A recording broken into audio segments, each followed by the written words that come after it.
ये दिन गर्व और गौरव का दिन है। ये राष्ट्रीय उत्सव को मनाने का दिन है। ये दिन गवाही है स्वस्थ लोकतंत्र की। ये दिन हमें याद दिलाता है हमारा हिंदुस्तान सारे जहां से अच्छा है।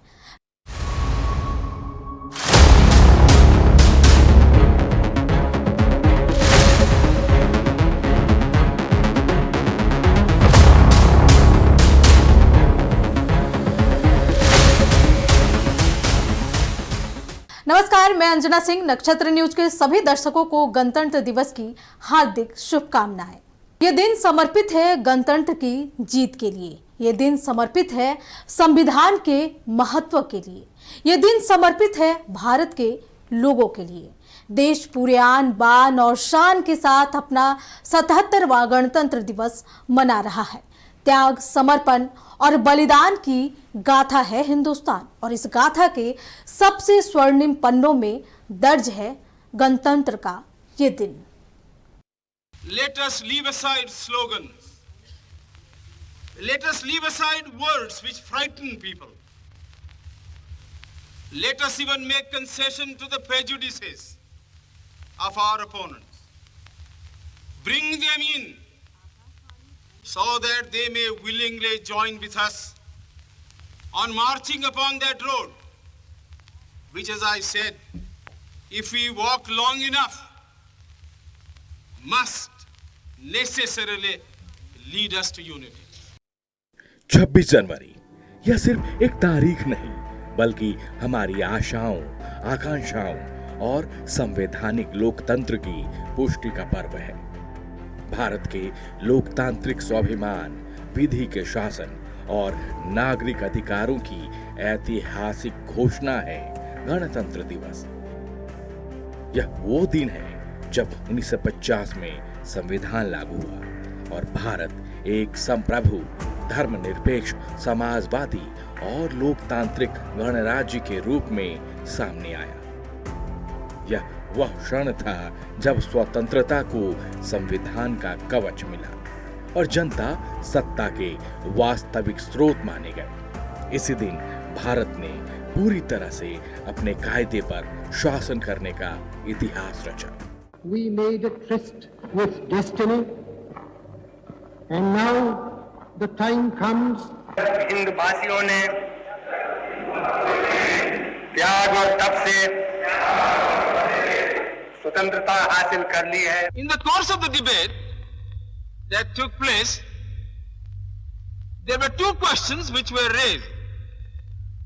I, Vallabhbhai Patel, do solemnly affirm that in the office of minister, I believe in the checkered history of our country. We have passed many resolutions. Sir, in the absence of Srimati Sarojini Naidu, सत्ता अब जनता के हाथ में थी और जनता के लिए जनता का शासन आरंभ हुआ। मतलब साफ है, स्वतंत्रता संग्राम ने हमें आजादी दी, लेकिन संविधान ने हमें दिशा। स्वतंत्रता तो 15 अगस्त 1947 को मिली, लेकिन संविधान ने भारत को उसकी पहचान और दिशा दी। संविधान सभा में डॉक्टर भीमराव अंबेडकर सहित अनेक महान नेताओं ने मिलकर एक ऐसा दस्तावेज तैयार किया जो भारत की सामाजिक, सांस्कृतिक और धार्मिक विविधताओं के साथ साथ न्याय, समानता और स्वतंत्रता के मूल्यों को भी समाहित करता है। यही संविधान हमारी आजादी को अस्थायी रूप देता है। देश के पहले गवर्नर जनरल चक्रवर्ती राजगोपालाचारी ने 26 जनवरी 1950 की सुबह 10:10 पर भारत को संप्रभु गणराज्य घोषित किया। 2.5 years ago, the British Empire passed power into the hands of the Indian people. We became an independent country, and today, by the proclamation of our Constitution, made by our own people in the exercise of the wisdom and the determination and the collective responsibility, we have set the formal seal to the inauguration of that freedom in the form of a constitution. इस घोषणा के ठीक 6 minute के बाद 26 जनवरी 1950 को भारत के पहले राष्ट्रपति के तौर पर डॉक्टर राजेंद्र प्रसाद ने शपथ ली। शपथ ग्रहण समारोह राष्ट्रपति भवन के दरबार हॉल में आयोजित हुआ। इसके बाद राष्ट्रपति को तोपों की सलामी दी गई, जो आज भी गणतंत्र दिवस समारोह का अभिन्न हिस्सा है। दिल्ली में आयोजित पहली गणतंत्र दिवस परेड में भारत के पहले राष्ट्रपति डॉक्टर राजेंद्र प्रसाद ने इरविन स्टेडियम, जो आज का मेजर ध्यानचंद स्टेडियम है, वहां 15,000 लोगों के सामने तिरंगा फहराया और परेड की सलामी ली। 1950 की ये परेड भारतीयों के लिए गर्व और नई शुरुआत की प्रतीक थी।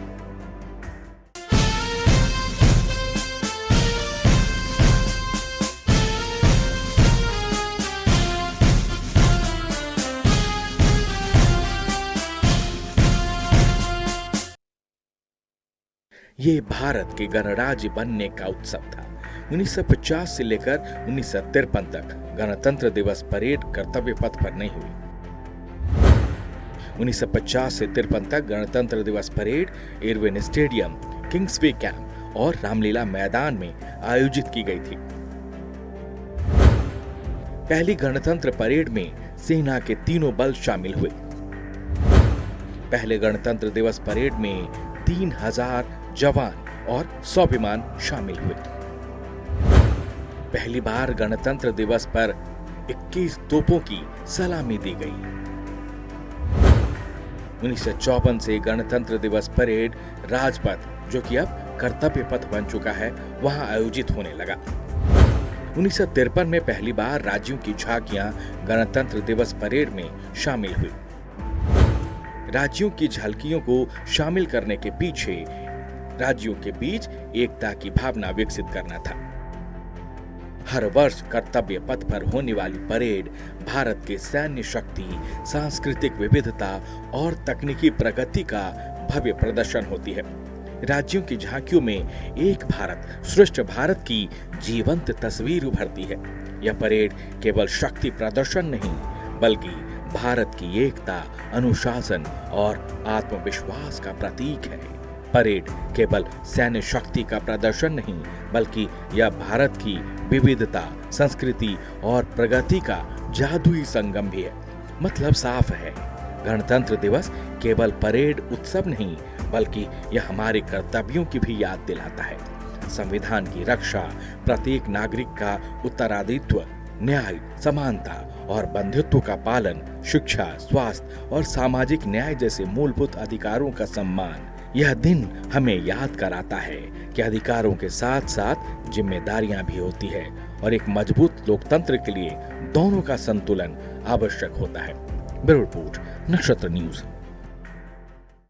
देश के 77वें गणतंत्र दिवस पर हम दुनिया को अपनी शौर्य और शक्ति भी दिखाते हैं। भारतीय सेना की अनोखी शक्ति को पहले ही दुनिया देख चुकी है। गणतंत्र दिवस के दिन हम सेना की शौर्य और वीरता को भी सलाम करते हैं, जो हमारे राष्ट्र की रक्षा में अपनी जान की बाजी लगाकर अपने कर्तव्यों का पालन करते हैं। कोई चलता पद चिन्हों पर, कोई पद चिन्ह बनाता है।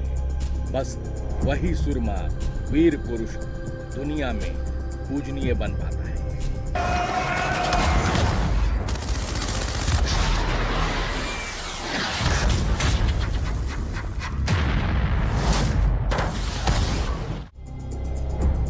इसलिए वीरता, पराक्रम और दृढ़ता का गौरवपूर्ण प्रतीक है भारतीय सेना।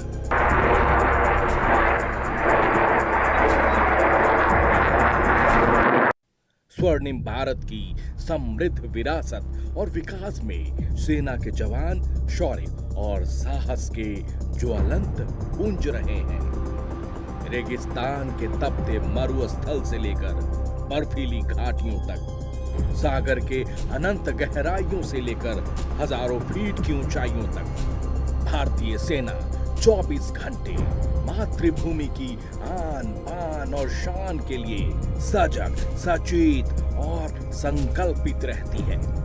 विश्व की दूसरी बड़ी सेना होने के साथ साथ भारतीय सेना दुनिया की चौथी सबसे ताकतवर सेना है। आजादी के बाद लड़ाई भी पाकिस्तान के खिलाफ ही आई। भारतीय सेना ने अपनी ताकत और मारक क्षमता दिखाते हुए पाकिस्तान को धूल चटाया। 1971 का भी युद्ध भारतीय सेना के लिए गर्व और गौरव का परिचायक है। इतिहास के सबसे बड़े आत्मसमर्पण के रूप में पाकिस्तान के 93,000 सैनिकों ने भारत के आगे घुटने टेके थे। 1984 में तो भारतीय सेना ने वो कर दिखाया जिसकी कल्पना तक संभव नहीं थी।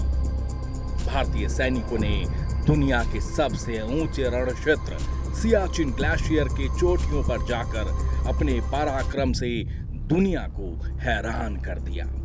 सियाचिन ग्लेशियर वो जगह है जहां जीवन जीने की कल्पना तक नहीं की जा सकती। बर्फ से ढके उन बेहद मुश्किल चोटियों पर भी कभी न हार मानने वाले जज्बे से इतिहास बना दिया। आजादी के बाद से ही भारत अपने डिफेंस की तरफ विशेष ध्यान देता आ रहा है। भारत की सेना दुनिया की चौथी सबसे ताकतवर सेना है। अमेरिका, चीन और रूस के बाद भारत दुनिया का सबसे ताकतवर देश है। भारत के पास विशाल सेना है जो आर्मी, नेवी और एयरफोर्स 3 भागों में बटी हुई है। भारत की ताकत उसके घातक हथियारों में छिपी है। इसके कारण दुश्मन भारत की तरफ आंख उठाने से डरता है। भारत की जल, थल और वायु सेना एक से बढ़कर एक घातक हथियार, लड़ाकू विमान, टैंक, मिसाइल, लेजर सिस्टम समेत दर्जनों वार टूल भारत को एक ताकतवर देश बनाते हैं। जल, थल और वायु तीनों क्षेत्रों में भारत की ताकत बेमिसाल है। भारतीय सेना की ताकत को अगर देखें तो अत्याधुनिक हथियारों से लैस है भारतीय सेना। परमाणु हथियारों से संपन्न देश है भारत। फाइटर प्लेन और मिसाइल क्षेत्र में भारत ने दम दिखाया है। भारत के पास डेवलप लेजर डिफेंस सिस्टम है। हथियारों के जखीरे में भारत के पास कई खरीदे हुए हथियार हैं। इसके अलावा भारत ने स्वदेशी हथियार भी डेवलप कर लिया है। अब भारतीय सेना की ताकत को अगर समझें तो भारतीय सेना में 14.55 लाख एक्टिव सैनिक हैं। भारतीय सेना के पास 11.55 लाख रिजर्व सैनिक हैं। 25 लाख से ज्यादा अर्ध सैनिक बल शामिल हैं। T-90 Bhishma tank, Arjun tank, BrahMos missile, Pinaka rocket system के साथ होवित्जर तोप भारतीय सेना में शामिल है। इसके साथ वायुसेना की ताकत भी आजादी के बाद से बढ़ी है। भारतीय वायुसेना की गिनती दुनिया के ताकतवर एयरफोर्स में होती है। भारतीय एयरफोर्स की ताकत को अगर समझें तो भारतीय एयरफोर्स के पास 2229 विमान हैं। वायुसेना के पास 600 लड़ाकू विमान हैं। Rafale, Su-30 MKI, Mirage, MiG-29 Tejas, 899 helicopter और 831 सपोर्ट एयरक्राफ्ट सिस्टम है। रुद्रम, अस्त्र, निर्भय, ब्रह्मोस, आकाश जैसे एयर डिफेंस सिस्टम भारतीय एयरफोर्स के पास हैं। सेना की तीनों विंग ने गणतंत्र दिवस के परेड में अपनी ताकत दिखाई है। भारत की नौसेना भी इसमें बहुत ताकतवर है। भारतीय नौसेना की ताकत को समझें तो नौसेना के पास 1,42,251 नौसैनिक हैं।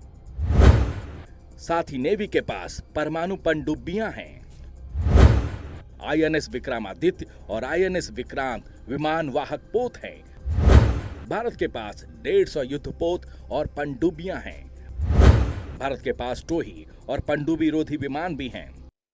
इसके साथ ही आए दिन सेना की ताकत और भी बढ़ती जा रही है। भारतीय सेना की विजय गाथा को दुनिया याद करती है। देश अब जब 77वां गणतंत्र मना रहा है तब भारतीय सेना की शौर्य की ये गूंज पूरे विश्व भर में गूंजने वाली है।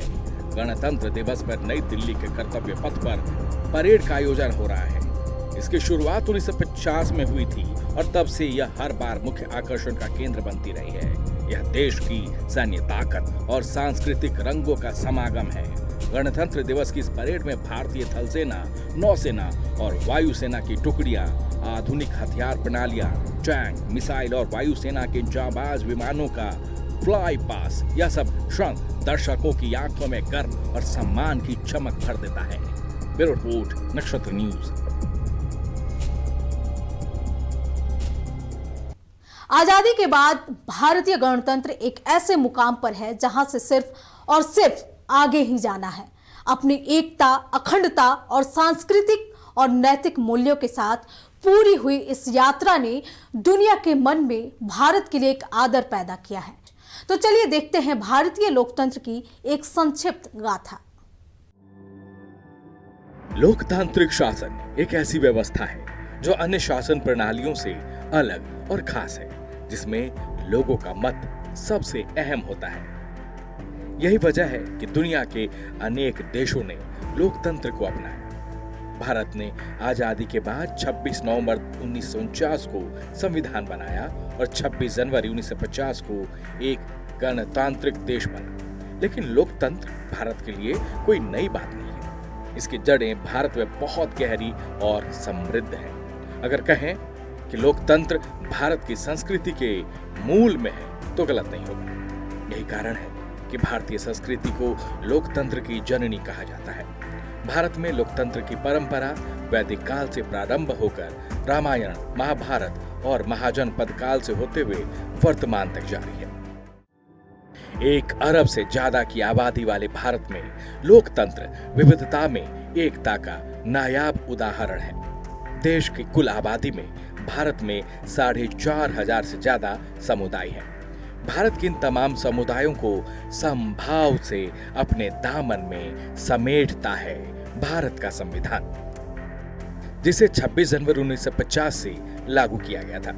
यहीं से 26 जनवरी को गणतंत्र दिवस के रूप में मान्यता मिली और यहीं से शुरू होती है आधुनिक भारत के लोकतंत्र के उद्भव की कहानी। कानूनी तरीके से अपने भाग्य के विधाता बने और इस देश को शांत, सुखी और समुन्नत बनाने का सारा भार हमारे ऊपर आ गया है। जो स्वराज हमने हासिल किया है वो खोखला रह जाएगा अगर हमने देश में रहने वाले सभी वर्ग, जाति और धर्म वाले लोगों में यह विश्वास पैदा नहीं किया कि वो यहाँ सुरक्षित हैं। लोकतंत्र की सबसे बड़ी शर्त है निष्पक्ष चुनाव। चुने हुए जनप्रतिनिधियों के माध्यम से सत्ता का संचालन। भारत में आजादी के बाद से ही ये भावना प्रबल रही और 26 जनवरी 1950 से जब इसने संस्थागत रूप लिया तो जनता की ओर से प्रत्यक्ष रूप से चुने गए सबसे बड़े दल के नेता को प्रधानमंत्री बनाने की बात तय हुई। गणतंत्र की इस गाथा में अब हम जिक्र भारत के पहले लोकसभा चुनाव का कर रहे हैं। जानिए कैसी स्थिति थी भारत के पहले लोकसभा चुनाव के दौरान। 1951-52 में भारत में पहला लोकसभा चुनाव हुआ था। 489 सीट के लिए लोकसभा चुनाव हुआ था। 53 राजनीतिक दलों के उम्मीदवार भारत के इस पहले लोकसभा चुनाव में उतरे हुए थे। 533 स्वतंत्र उम्मीदवार भी इस मैदान में उतरे हुए थे। उस समय लोकसभा सदस्य की कुल संख्या 499 थी। आजादी के आंदोलन के दौरान ही भारतीयों में यह विचार पनप चुका था कि अंग्रेजों के जाते ही तानाशाही या राजशाही का भारत में कोई स्थान नहीं रहेगा। वक्त के साथ साथ इसने ठोस रूप भी ले लिया था। यह भारत के गरिमामय लोकतंत्र का अद्भुत उदाहरण है कि कभी देश के सभी तबकों ने अदालत या संसद की बात को स्वीकार किया तो सरकारों ने जनता के निर्णय का सम्मान किया। 1.5 अरब आबादी वाले इस देश में लोकतंत्र इसलिए मजबूत हुआ क्योंकि पूरी आबादी को लोकतांत्रिक प्रक्रिया में शामिल किया गया। ब्यूरो रिपोर्ट, नक्षत्र न्यूज। तो नक्षत्र न्यूज के तमाम दर्शकों को एक बार फिर गणतंत्र दिवस की ढेरों शुभकामनाएं। देखते रहिए नक्षत्र न्यूज।